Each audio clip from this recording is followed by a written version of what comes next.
Today I'm going to teach a thinking tool, and it has a name to it, and I'll tell you what the name of it is. It's called Factor Label Method. And you say, well, what is it good for? What does factor label have to do with science? And what do you do with it? Well, what it does, it can convert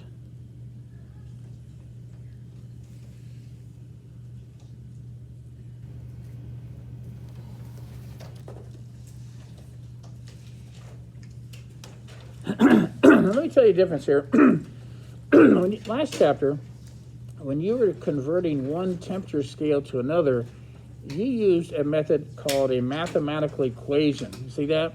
You actually use a mathematical equation to convert Fahrenheit to Celsius and that kind of thing there. That's an equation. That's a math thing, isn't it? Last chapter, you also learned that you could do metric to metric conversions using a thing called stair step. Remember stair step? Remember that? 3 steps to the right, down. The problem is, the only thing wrong with that is that it could only do metric to metric. This method here, you can convert pretty much anything you want. If you want to change pounds to kilograms, we can do that with this method. Of course, I can do metric to metric with this too also, but I could change dollar bills to euros. I could do that. I could pretty much, any business, if you had something that you want to convert into something else, I could do that with this method. So again, I'd like you to teach you how to do the method, and then I'll show you how to apply it to science things here. Now, if you want to go home tonight in dinner time, your book, and a lot of books, they don't like to call it factor label, but almost all your chemistry teachers call it factor label. But here's the fancy name, dimensional analysis. Oh, I'm sorry, I muted it. Thank you. Thank you. All right, so if you want to go home to dinner and I say, hey, what did you do in chemistry class? Oh, we did dimensional analysis today. Say, wow, now I know I'm paying money for you to go to school. No. But anyway, it's going to sound very sophisticated, and a lot of your physics books and chemistry books, they actually want to call it this because I guess they want to sound pretty scientific. So dimensional analysis, factor label, same thing. So what I'm going to do is I'm going to show you something.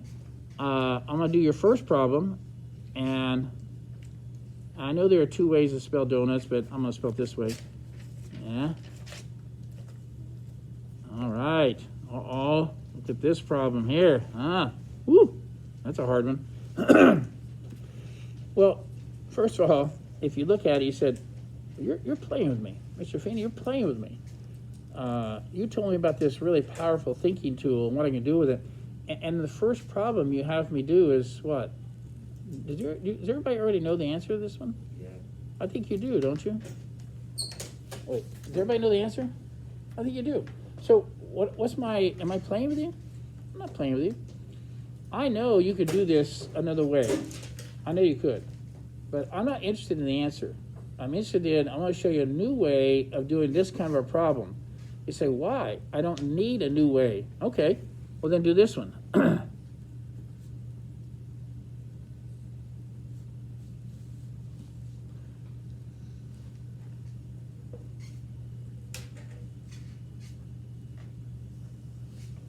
I do that one. Now, trust me, if you learn how to do the donut problem, you'll be able to do this problem also. This is a problem that's in every chemistry class. In college, they have a class, they do these in college. We do these in high school. So if you learn how to do this another way, a different way, then I'll show you how you can do these. And it becomes a powerful tool. All right, number 1. Whenever you're doing a problem like this, step 1 is always the same. So step 1 is to write down the given. Write the given. All right, let's look at this problem. And what is the given? 18 donuts. You say, woohoo, I can do this. I can do step one. But I'm going to do something a little funny here because I'm going to do that. I'm going to put a little G here to remind me that that was my given. Now, why would I put it over 1? Well, everybody in here knows that your math teacher probably said, well, 3 is the same as 3 over 1, isn't it? You ever heard your math teacher say something like that? Well, what about 18? Isn't 18 the same as 18 over 1? But they never asked you about donuts, did they? You know donuts the same as donuts over 1? Well, I never thought about that, but I guess you're right. And the reason I'm doing that is because I need you to know that the 18 and the donuts are in the numerator. You got that? That's important. They're in the numerator. All right. Step 2. Step 2 is multiply the given by a conversion factor. All right, so step 1 is write the given. Step 2 is to multiply it by a conversion factor. I'm going to put a little asterisk here because I need to talk about what a conversion factor is. Okay, a conversion factor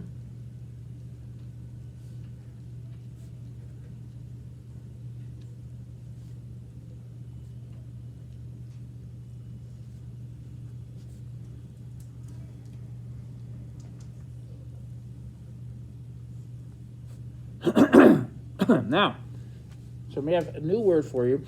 Conversion factor is new.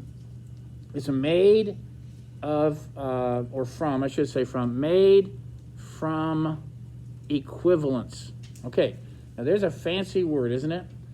Now what I want you to do is, do you know any equivalence? Have you ever heard of any equivalence? Does 3 feet equal 1 yard? Those are equivalents. Does 5,280 feet equal 1 mile? That's an equivalent. Everybody get that? Things that are equal to each other. Do you know any equivalents that have to do with donuts and dozen? I think I do. What is it? 1 what? All right. Or 1 dozen, same thing. 1 dozen donuts equals 12 donuts. All right. Did everybody see that? Now, I should have given myself some more space here. What I'm going to do is, in math says you can multiply anything you want times 1, and it still doesn't change anything, does it? If I go down to my bank and I say, you know all the money I have in my bank, would you please multiply that times 1? And the bank teller who went a science major said, okay, it's done. Is that right? If they take my money and multiply it by 1, what do I get? The same amount. Isn't that right? So math says you can multiply anything you want times 1, and it's okay. Now, what am I going to do to my given? I'm going to multiply it by a conversion factor. Who says you can do that? Who says you can go around multiplying things and then say they're equal? Math does. As long as the thing you multiplied is equal to 1. Now, this is going to be the hardest thing that you're going to have, the hardest lesson here. I should have had some more space here, my fault. Now, I want to show you something. What if I put 1 dozen donuts on top and I put 12 donuts on the bottom? What does that equal? And you're not going to like this. You're not going to like it. What does this equal? 1. Not 1 donut, not 1 dozen. Math also says, except for 0, anything divided by itself, except for 0, anything divided by itself equals what? 1. What's negative 5 divided by negative 5? 1. What's 5 divided by 5? 1. What's 1 dozen donuts divided by 12 donuts? then I can use that as a conversion factor. Now, what I didn't tell you is that, could I have switched them? Let's do the other one. Could I put 12 donuts over 1 dozen? What would that equal? 1.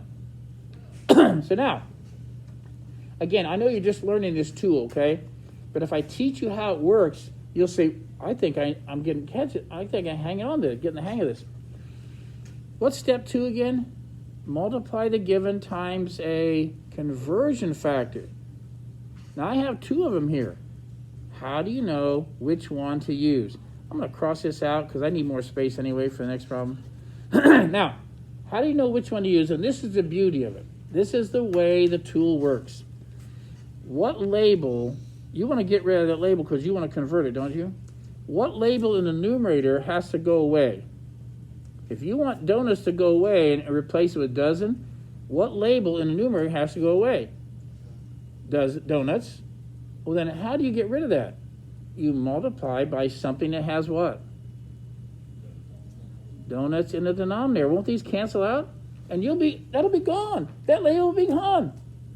But wait, if you have no label, I do need a label to replace it, don't I? Which one do you want to replace it with? There we go. Wait a minute. This is sounding, I think might be catching on to this. Now, where do I get the numbers for the conversion factors? It's not from the problem. Where do you get the numbers? From what? Not from the problem, but what they're called? Equivalents. All right, now go down here and look. What number is next to dozen? Then put it there. And what number is next to donuts? Then put it there. Everybody got that? Okay, now, to show you how serious I am about teaching you this thinking tool, if this is a 5-point problem, I will give you 2 points for the answer, and that's all.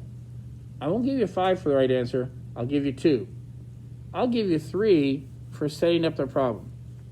So if you were to miss the answer somehow, you aren't, but if you miss it somehow, you'll still get 3 of the 5 points. So now here's the next step. In a single line, with a single line, cancel out. So step 3, cancel or factor out labels. Factor out the labels. That's what's called factor label. Cancel labels. Now, I can only cancel these, right? Now, this is the important part. So far, I have not picked up my calculator, right? When do I pick up the calculator and get the answer? When the only label that's not canceled is the one that you want. When the only label not canceled is the one you want, that's the first time you're going to put the word equals. You won't put equals before that. And now I'm ready to pick up the calculator. Now, if you have your calculator with you, I know you knew the answer ahead of time. We're going to double check anyway. If you have a number in the numerator, you're going to multiply by it. If you have a number in the denominator, you're going to divide by it. Now, we're not going to take time to multiply by 1 because it won't change anything. We're not going to take time to divide by 1. It's not going to change anything. So in your calculator, say 18. What are you going to put here? Divided by 12. Let's do it. And what's the answer? But wait. Your $100 calculator is so dumb, it doesn't know what the label is. What label is it? Now, what do you think? I'm looking at you, okay? What do you think? Now, you just started learning this tool. You just started to learn it, okay? So what I'm going to do is I'll draw a line, and I'll put that original problem here. 100 grams sulfur equals how many moles of sulfur? Now, I don't think anybody in this room already knows the answer. Is that correct? Yes. Aiden, do you know the answer to this one? I didn't think so. Taylor, do you know the answer? I didn't think so. All right, ready? Go ahead. If you think you learned this lesson, do what you're supposed to do and begin.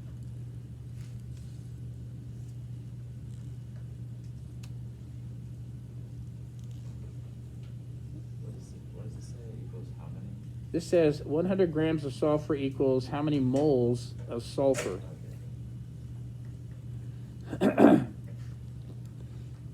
Now, I know you just learned the lesson, so it's possible you're not sure what to do, but if you learn the lesson, you'll know exactly what to do.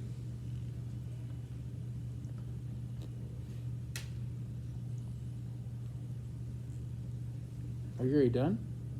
Oh, that's okay. Is everybody done?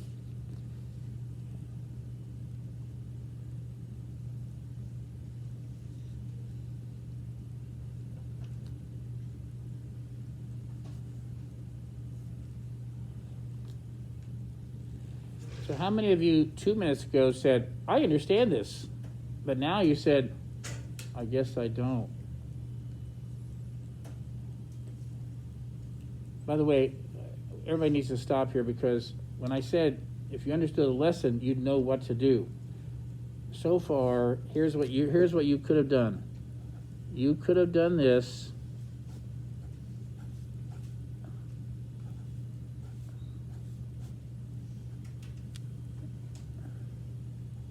You could have done that. Has everybody got that? Is that the given? Do I multiply by a conversion factor that has what label? Don't look at the numbers. What label do I want to get rid of? Sulfur. Grams of sulfur. Not sulfur, but grams of sulfur, right? If you got this far, then what you should have done? Figure out what moles. Figure it out? Do you know it? And you were to raise your hand. You said, I don't have the... I can't finish the problem because I don't have the what? Equivalents. Which are... Wait, you're right. I don't have the equivalents. And what are you going to build out of the equivalents? What'd you say, Ben? You're going to build conversion factors. Okay? Now, so I want to show you something. It's actually in chapter 7, but I'm going to teach you a little bit of chapter 7 today to show you how powerful this is. I don't have time today to teach you what a mole is in chemistry, but it doesn't matter. You'll still be able to do the problem. That's how powerful this is. So I want to show you something, and here's how you do the mole equivalence. You start out with 1 mole, and I'll use sulfur, and 1 mole of sulfur equals oh, by the way, I'm going to put a number here, and you're going to say, that's a stupid number. That's okay. You can say it. If I was from somewhere else, and I never heard the word dozen, and they said, and you were talking to somebody, say, hey, I got a dozen donuts the other day, and the other person says, well, how many is that? And you say, it's 12. And then they went somewhere else, he said, here's a box of a dozen baseballs. How many is that? Would that annoy you if the person, every time you said the word dozen, they said, well, how many is that? You don't, because you've been growing up, and how many times have you heard that a dozen equals how many? 12. So do you ever ask me, why is a dozen 12? Do you ever ask that? No. It is. It's just a 12, isn't it? Well, guess what? A mole is 6.02 times 10 to the 23rd. It's a huge, huge number. So if I say a mole of anything, what's a mole of automobiles? How many is that? A lot. This many. How about a mole of sand grains? This many. Now, since we have to have a label after this number, a mole is made up of particles. And you know the smallest piece of sulfur that still acts like sulfur? It's not a chunk this big. It's not a chunk that big. What's the smallest piece of sulfur that still acts like sulfur? It's an atom of sulfur. So I put that after, right? 1 mole of sulfur equals this huge number. It's not 12, but it is a number. And now I have 1 more equivalent. Uh-oh, what? 3 equivalents? Yeah. And I will give you a periodic table. Let's take a look at the periodic table and find sulfur. And look for that decimal number. Can anybody see it from there? Can you see, if you have your own periodic table, look at sulfur. Do you see that 32.06? Everybody see that? It's that little tiny decimal number. Do you have a periodic table in your book somewhere? Okay, so a periodic table, here's one. Here you go, look. So sulfur, 32 point, this one says 32.07. The one up there says 32.06. Now, what's what I'm gonna do here? I'm gonna put grams after that. Now, we're not doing a problem today with carbon, but can we do one for carbon? Ready? Let's try it. 1 mole of carbon. See if you can finish that. See if you can finish these equivalents. 1 mole of carbon equals 1 dozen donuts equal 1 mole of carbon equals. What do you think? What goes right here? Who can help me out here? Ooh, Mallory, what do you think? What goes right here? 6.02 times 10 to the 25. And what label goes after that? Carbon. Yes? And one more. Let's have Charlotte. Can you finish this?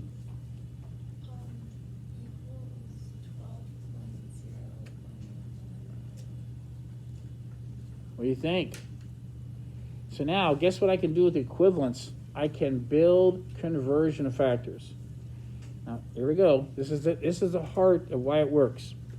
What label has to go away in the given? Grams, so grams. Then put it down here, right? What label would you like to replace it with? Moles of silver. Then put it up here. Now, let's go hunting. How do I find these numbers? Not from the problem. They get them from equivalence, don't I? Let's go search for them. I'm looking for grams of sulfur. Now, I'm going to act real silly here because I see people every year. I'm going to act silly because when you do the same thing on the test, you'll say, that was silly. Watch now. What number goes right here? Grams of sulfur? No. No. Yes. What number is next to grams of sulfur? 320. Then put it there. Now I'm looking for moles of sulfur. Look right here.